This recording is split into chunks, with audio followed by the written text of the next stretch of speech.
सर्दियां शुरू होते ही एलपीजी मजीद ₹2.89 फी किलो महंगी कर दी गई, जिसके बाद एलपीजी की कीमत ₹254.19 फी किलो तक पहुंच गई। एलपीजी का 11.8 किलो का सिलेंडर ₹34.09 महंगा हो गया और उसकी नई कीमत ₹2,999 हो गई। एलपीजी की नई कीमतों का इत्तलाक नवंबर के लिए होगा। इससे पहले अक्टूबर के लिए एलपीजी की फी किलो कीमत में ₹7.31 का इजाफा किया गया था।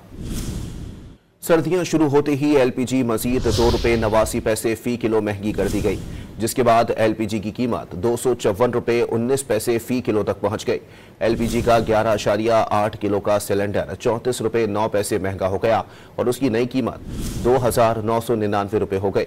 एलपीजी की नई कीमतों का इत्तलाक नवंबर के लिए होगा। इससे पहले अक्टूबर के लिए एलपीजी की फी किलो कीमत में ₹7.31 का इजाफा किया गया था।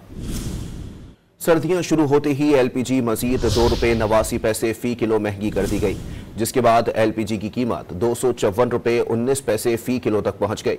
एलपीजी का 11.8 किलो का सिलेंडर ₹34.09 महंगा हो गया और उसकी नई कीमत ₹2,999 हो गई। एलपीजी की नई कीमतों का इत्तलाक नवंबर के लिए होगा। इससे पहले अक्टूबर के लिए एलपीजी की फी किलो कीमत में ₹7.31 का इजाफा किया गया था।